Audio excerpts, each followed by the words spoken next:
It is easy to sort of like wind up going after every little thing that crosses your path, in the sense of reacting to all the things that cross your path on a daily basis. All right? It's easy to lose yourself in too many fights, too many battles. All right? Too many things that are getting your attention and too many things that are provoking you, especially when you're young. You see, when you're young,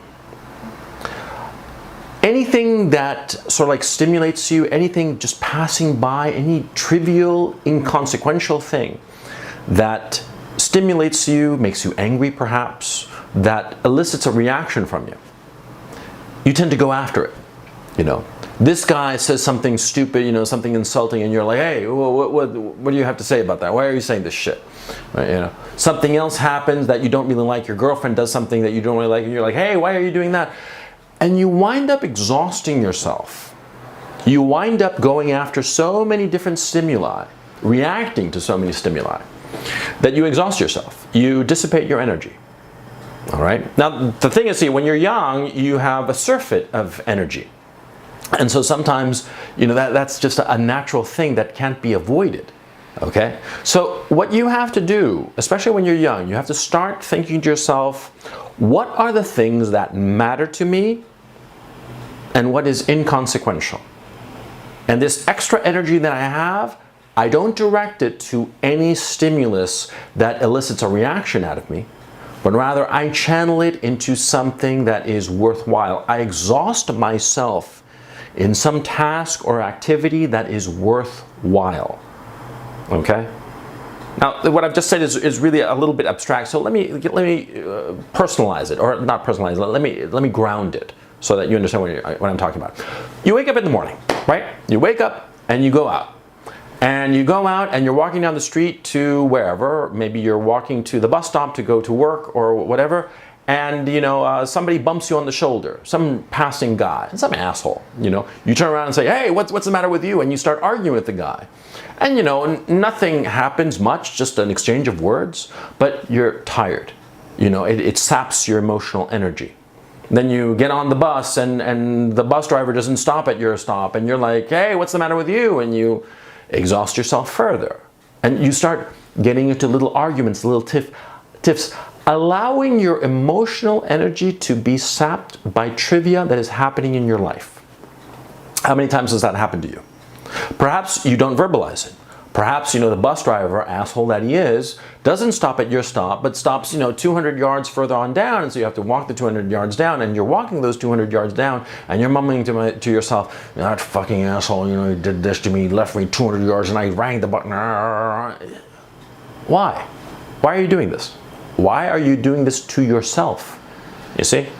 Because when you engage with any stimulus that crosses your path, you are automatically investing emotional energy into that thing, whatever it may happen to be, okay? That emotional energy, well, it is finite, and you need to use that emotional energy for things that are truly important, okay? Truly important things like developing yourself, developing your career, your education, getting ahead in life. That is important, okay? You have to pick your fights. You have to pick your battles. You have to pick and choose what things you're going to invest emotional capital in, okay? Emotional energy in. Now, one of the things that you should never invest emotional energy in is women. And I'll explain why. Because there is always a woman around. Always. All right? And you invest emotional energy and you know, you're up, you're down, this and that, and you become like an emotional yo-yo over this woman or a bunch of women. It doesn't matter. Okay? It doesn't matter how many women you have in your life. If you can have 0 or 1,000. Okay? But if you allow yourself to be emotionally invested in your relationships with women, you're going to go up and down and you're going to be exhausted. Don't do that. Pick your battles. Okay? Now, something happened on the YouTube. There's this YouTuber. I'm gonna do a quick video about it after I'm finished with this video. But there's this YouTuber, Crown T, fucking idiot, and he did like this whole video attacking the alt-right. Okay? He is investing a whole truckload of energy into that particular battle. And he hasn't stopped to think, why is he doing this? What advantage will he gain by supposedly winning in this battle? You see? Because that's the other thing about picking your battles. When you decide on a battle, you have to ask yourself, what am I going to get out of this if I win? What will I lose if this battle doesn't go my way? You see? For instance, for example, you're at your job and your boss suggests that you do something this way. Okay? And you say, well, if I did it this way, you think to yourself, if I did it this way, it would be better. It would be better for me or better for the company or just better. Okay? Now, you have to ask yourself, is it worth having the argument with your boss? See, if it's trivial, if the boss says, just put the paperclip on the right side instead of the left side, okay, why? Fine. It's trivial, right? If it's major, if the boss is like, oh, we should pursue this business, and you're like, no, maybe this business would be better. Well, you see, you have to pick your battle because you have a finite number of fights in you. Just like a prize fighter. See, in boxing, most fighters know how many fights they've got in them. Okay? Major fights, that is. Because in boxing, you'll find out about this probably if you don't know about boxing, but in boxing, most of the fights are just, filler. But in a fighter's life and a boxer's life, he's going to have a few fights that are really going to demand his all of them. Because most of the time, a fighter is either fighting somebody whom he outclasses or who outclasses him, right? But there are some fights where he's going to be up against somebody of his equal level. It doesn't matter how high or low, but it's going to be his equal level. And that fight is really going to drain him, okay?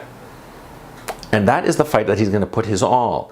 And whoever wins that fight, well, he's going to take a step up, okay? Those are the crucial fights. And a fighter has a finite number of fights in him. He's got, maybe 6 or 7 of those key fights in him where he has to lay it all out there. Just put it all out, okay? You have to be thinking the same thing.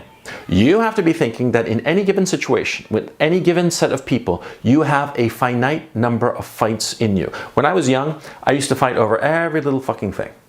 I was a fool because I was young, and I would fight over every little comma, every little trivial shit because I wanted it exactly my way, okay?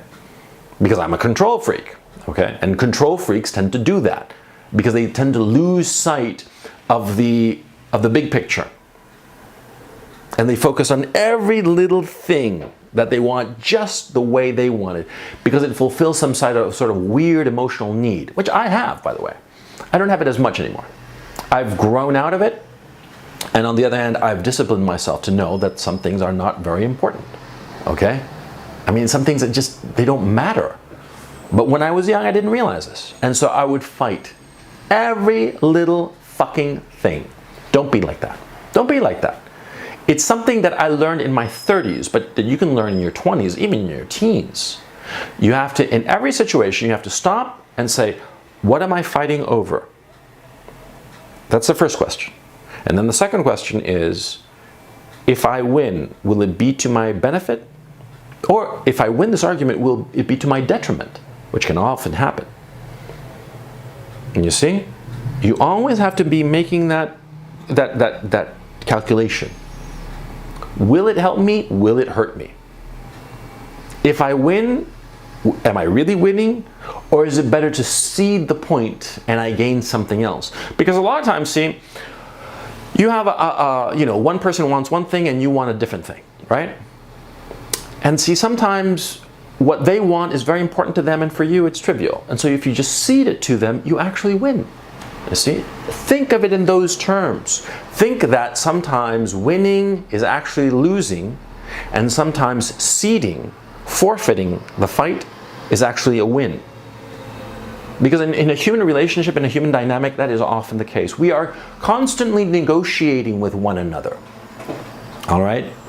We are in constant negotiations, and we are negotiating both short-term and long-term. The nitty-gritty at this particular moment, and the thing that will come back to haunt us or help us a year down the line. You see?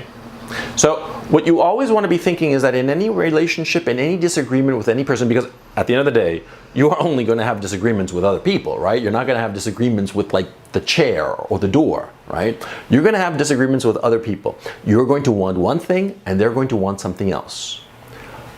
Think what you are aiming for in your relationship. What do you want out of this relationship long term? And once you have figured that out, then you realize short term, I can afford to let this slide. Or perhaps this short-term issue will have long-term implications and you want to win this fight. That's perfectly fine. In fact, you have to do that, okay? So how do I explain this like in a more grounded sense so that you get the picture? Like, again, the boss situation. You have the boss, and let's say that you have the boss's boss also is in the picture, he's floating out there. So your boss says, we should do A. And you say, no.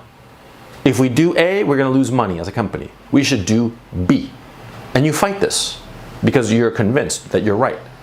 And you're thinking to yourself, if we do A, we're going to lose. And I want to make it clear to everybody that I was against A, I was in favor of B. Two possibilities. Either you are, your opinion is acknowledged but dismissed and they do A and they lose money. Or they do B and they win money. Okay. Now, if they do A and they lose money, after the fact, the bosses of the boss, he's going to be thinking, well, you know, Shorty here, he said that A was going to lose money, and lo and behold, it lost money. So you're going to gain credibility. Okay. Now, if people do B and it makes money, you're going to gain credibility too. You're going to gain credibility at the expense of your relationship with your boss, because your boss who advocated A, which is a money loser, he's going to be pissed at you that A, number one, you went against him, number two, that you were right, and number three, potentially, that instead of doing A that the boss wanted, they do B because that's what you advocated and they listen to you rather than to him. See? So you're going to antagonize your relationship with your boss, but you are going to make your relationship with your boss's boss stronger. You see? And that's how you take over your boss's job. See? But see, suppose the same thing happens, but there's no boss's boss. He's unaware of this argument going on. It's just you and the boss, right? And the conversation is sealed. Perhaps some of your peers and even underlings see this argument going on. How is this helping you? Because at the end of this event, of this fight, you're not going to get anything out of it. See, because the boss's boss doesn't know about this going on. The only person in authority who knows about it is your boss, and he's going to be pissed off at you. What do you think is going to happen to you? You're going to be fucking fired. That's what's going to happen. Or if not fired, you're going to get tripped up. Your career is going to be hurt. You know, your boss is going to make sure that, you know, you never forget the fact that you went against the boss. See? And on top of that, if the boss's boss is not there, if it's just you and your boss is insistent on A, they're never going to implement B. So what exactly was the point of having this fight? They were never going to implement your position, and the only thing you achieved was antagonizing your boss. You didn't gain anything. You see? You see what I'm saying? This happens a lot. This happens so often of guys who fight their boss, but with no ulterior upside to it, only downside. You see? So that's why you have to always be calculating the fight that you're having. What benefit will you gain from it? If it's just you and your boss says A and you're like, well, you know, maybe B would be better, and your boss overrides you, let it slide. Because there's nobody else around to help you. Is the boss's boss here? Is the board of directors around to watch you be so wise as to go against your boss? No? Then what is it going to help you? See? Like for instance, you're in class and you argue with a professor about whatever. You know, he says something stupid, you know, something like, you know, all leftists are good and all right-wingers are evil. Some shit like that, right? And you start to argue with your professor. What are you gaining from it?